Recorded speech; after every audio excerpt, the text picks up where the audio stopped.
I can tell you from experience, it takes a lot of work to both run a small business and run a family. So this week we've got ways to help you strike that work-life balance for both you and your employees. That's coming up next on Your Business.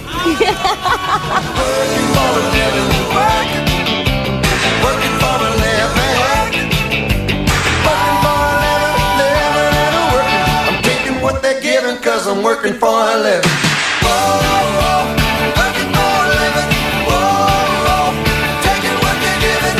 Hi there, everyone. I'm JJ Ramberg, and welcome to Your Business, the show focused on all of the issues faced by small business owners.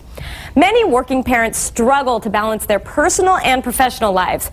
And if you're a business owner, chances are you're concerned with how that struggle will affect productivity and your bottom line.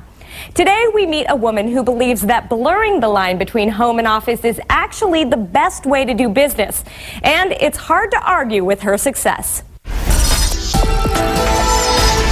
can't wait to get home to you. Hi! Got so much work to do. Do you have a good day today? As a working mother, Kim Kleeman made a conscious choice to design her career around the needs of her family. I work 45 hours a week. I'm home every night by 5:30. I do not work weekends, unless it's a very specific, special situation. I got work to do. Morning, everybody. That hasn't stopped her from building a company that grossed more than $2 million last year, or from winning national recognition for the way she does business. Where did we decide that you couldn't admit you had a life other than work?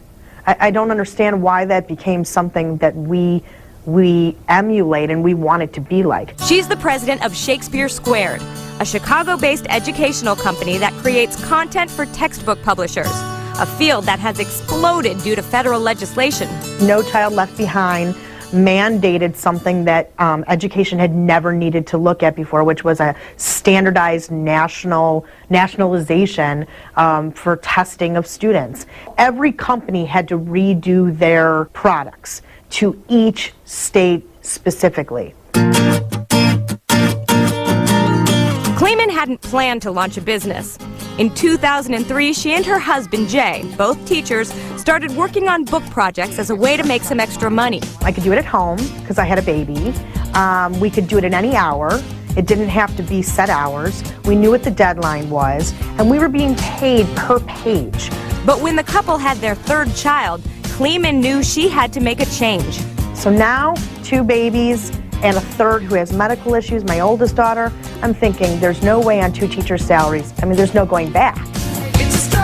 While her husband kept teaching, Kleeman turned to her mother, Kathy Bretz, who had worked for a major book publisher, and another former teacher, Susan Romberg, to help build the business. I literally went through a book that had all of these different publishers in it and just started emailing people my very, very professional marketing campaign, which was, I'm a teacher, I employ teachers, and we want to write content for you. As clients signed up, Kleeman brought in more friends, family, and colleagues to manage the increasing workload, moving the company into an office in 2005. Step into my office, baby. We expanded from 5 employees at that point to we're now at 20, with over 400 freelancers that we utilize for different projects. To support her largely female staff, Kleeman also had another goal in mind: to create a work environment that would reduce the stress of balancing personal and professional lives. Every day people work late for me, and every day people sacrifice something for this company. But then I promise them that I'm going to give back what they need. Hi, Tracy. Hello. Employees can work remotely, schedule flexible hours, and take time off to pursue their own interests. Customer service is a full circle moment, and one of the things is that you have to treat your employees as well as you treat your customers. So I created a room that's just our anti-stress room. We hold yoga sessions there, and we have a masseuse who comes once a month and does massages. They can even bring their children to work.